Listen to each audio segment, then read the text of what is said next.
Hi friends, நான் உங்கள் சுஜி பேசுகிறேன். இன்றைக்கி சென்னையில் டே 8. நம்ம எங்கே இருக்கோம்னு பார்த்தீங்கன்னா, நம்ம பெரியம்மா வீட்டில் தான் இருக்கோம். குரோம்பேட்டையில் பெரியம்மா வீட்டுக்கு வந்தோம் இல்லையா, அன்றைக்கி நைட்டு வந்துட்டு ரொம்ப டயர்டாக இருந்தது, எதுவும் வீடியோ எடுக்க முடியல. இது இன்றைக்கி வியாழக்கிழமை காலையில் பொங்கல் டிஃபன் செஞ்சோம். மத்தியானத்துக்கு வந்துட்டு நம்ம அண்ணன் வந்துட்டு வெள்ளைக்கிழங்கா மீன் குழம்புக்கும் வறுவலுக்கு சங்கரா மீனும் வாங்கிட்டு வந்தார். மீன் குழம்பு நம்மளோட ஸ்டைலில் சரி நம்ம செஞ்சு கொடுப்போம் அப்படின்னு சொல்லிட்டு நான் தாங்க வச்சேன். வெள்ளைக்கிழங்கா மீன் ரொம்ப நல்லா சூப்பராக இருந்தது. சங்கரா மீன் நல்லா பெரிய பெரிய மீனுங்க, அண்ணனே நல்லா ஸ்லைஸ் போட்டு வாங்கிட்டு வந்திருந்தார். அது வறுவலுக்கு வச்சுருந்தேன். ரொம்ப சூப்பராக இருந்தது எல்லாமே. முட்டை வெங்காயம் போட்டு பொரியல் பண்ணியிருந்தேன்.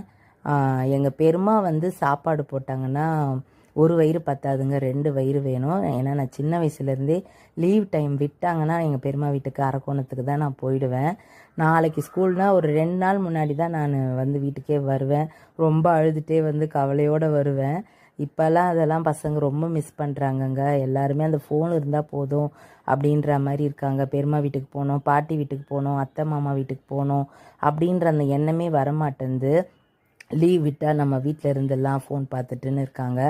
நாங்கள் எல்லோரும் ஒன்றா உக்காந்து சாப்பிட்டோம். பெருமா கையால் சாப்பாடு போட்டு சாப்பிட்டுட்டு நம்ம சரி கொஞ்சம் சரவணா ஸ்டோர் போகலாம், டி நகர் தான் போகணுன்ட்டு இருந்தேன். அண்ணன் அங்கே கொஞ்சம் அந்த பிரிட்ஜு ஒர்க்லாம் நடக்கிறதோட்டு ரோட் சைட் கடைங்கள்லாம் இல்லைம்மா, நீ சரவணா ஸ்டோரே போயிடுனாரு. சரி சரவணா ஸ்டோரே போகலாம். குரோம்பேட்டை சரவணா ஸ்டோர் நான் வந்ததில்லை, அதனால் பார்க்க வந்தேன். என்னதான் நம்ம கடலூரில் ஷாப்பிங் பண்ணாலும் நம்ம சென்னையிலே பிறந்து வளர்ந்ததுனால நிறைய நான் டி நகரில் தான் ஷாப்பிங் பண்ணுவேன் சின்னதுலேருந்தே.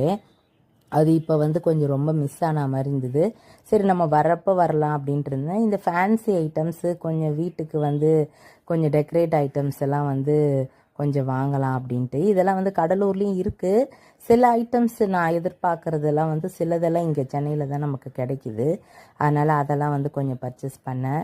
கரண்டி ஐட்டம்ஸ் கிட்டலாம் போனோடனே அம்மா ஒரே திட்ட ஆரம்பிச்சிட்டாங்க. இருக்கிறதெல்லாம் பார்த்தாதான் இது வேறவா சும்மாவா அப்படின்ட்டாங்க. சரி பார்த்துட்டு வச்சாச்சு. அதுக்கப்புறம் வீட்டுக்கு கொஞ்சம் டெக்கரேஷன் ஐட்டம்ஸ் எல்லாம் வாங்கிட்டு கிளம்பியாச்சு. ரொம்ப ரஷ்ஷாக இருந்ததுங்க. ஸ்கூல் டைம் திறக்க போகிறாங்கன்றதுனால ரொம்ப கூட்டமாக இருந்தது பசங்களை பர்ச்சேஸ் பண்ணுறதுக்காக. நாங்களும் அப்படியே எல்லாமே வாங்கிட்டு கிளம்பி வந்துட்டோங்க.